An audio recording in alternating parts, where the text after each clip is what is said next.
Hello, everyone, and thank you for being here. My name is Hasti, and I will be presenting a recent work from the HCI lab at the University of Illinois in Chicago, directed by Professor Debaleena Chattopadhyay.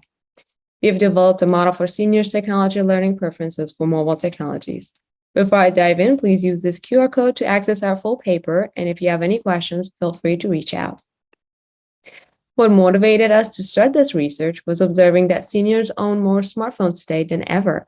In 2021, about 61% of individuals over 65 years old owned a smartphone.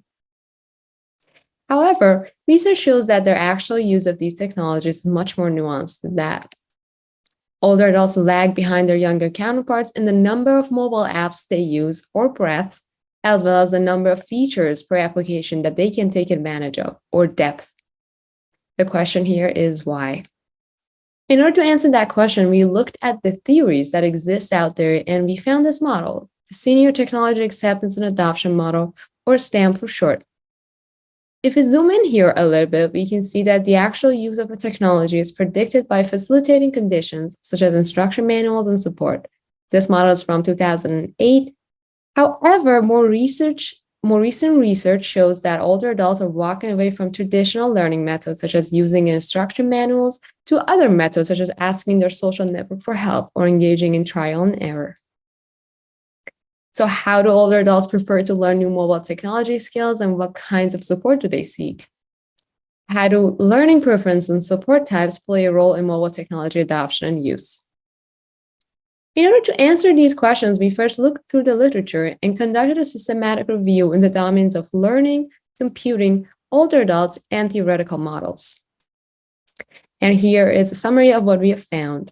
Ease of learning and support during learning are two crucial constructs that predict technology adoption. Ease of learning is predicted by experimentation and exploration.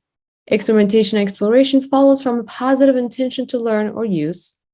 And the availability of support influences this experimentation and any difficulty faced during that.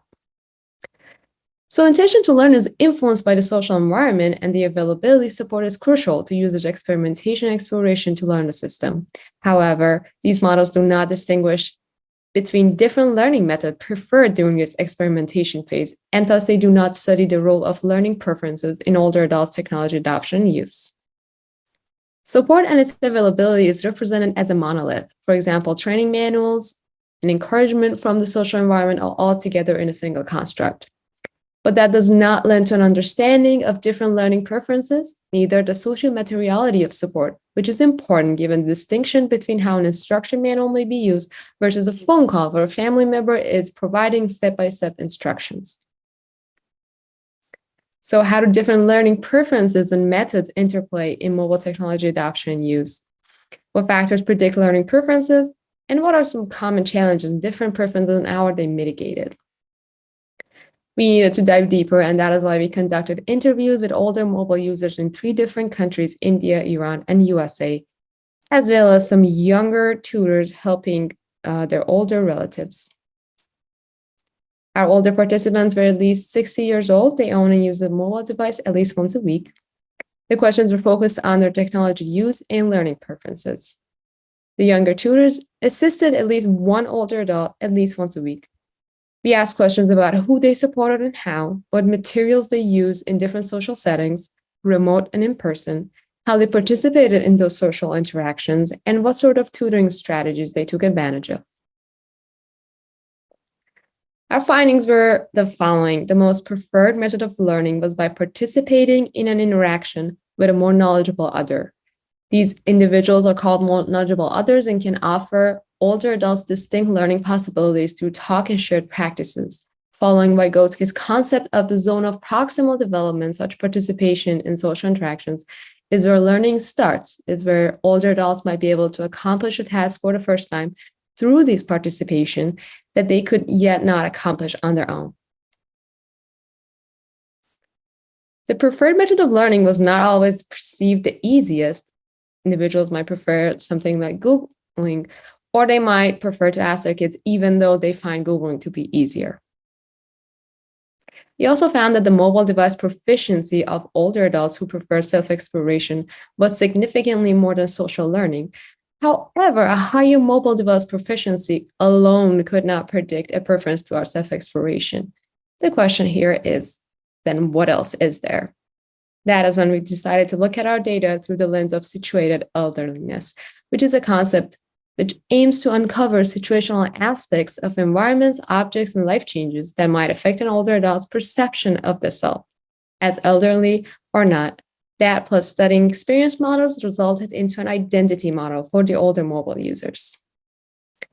Identity models consist of two parts. The first part is the I am section, and that explains how identities characterize learners' attitude towards learning mobile technologies. We found 5 identities for this section. Some individuals might be cautious and more conservative, and they're afraid to wreck things. Some others might be impatient to sit down and learn a new skill. Some might be ashamed of their inability to learn a new skill. Some might be confident and feel like they have the ability to learn everything. And some other individuals might have different motivations for their learning. That is the first section. The second part is the I do part, and that explains how these identities manifest in activities towards learning. We have found 4 identities for this section. Some individuals might feel guilty and might feel they feel like they're being too much for the other people involved in the learning experience. Some might be quitting real easy and not diving deeper into different menus. Some might be forgetful and need more practice to remember a certain activity. And some might enjoy exploring, and they might even like troubleshooting on their own. So together, the I am and the I do identities form our identity model. They have many research implications, but here we're just going to keep this in mind. Now I'm going to dive into our model development. After conducting a systematic review, we were able to find 6 models on this context. We use this most recent model that explains the concepts we focus on. It is called the user's perspective of model of technology acceptance or rejection from an ease of learning perspective. It is from 2013, and that's something we built on and the results. A lot has changed in the last decades, and we introduced new concepts and relationships that can explain how mobile technology use and acceptance is changing among older adults. I would like to introduce you to our proposed Senior Technology Learning Preference Model for Mobile Technology, or STELE for short.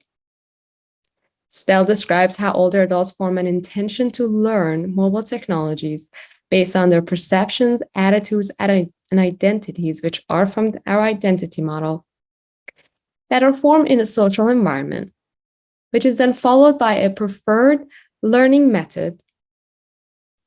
The types of available support reduce the effort needed in learning to use the technology, and ultimately lead to technology acceptance or rejection. If you would like to know more details about our process and the STELE model, I invite you to read our full paper by scanning this QR code. Please feel free to reach out to us with any questions. Thank you so much.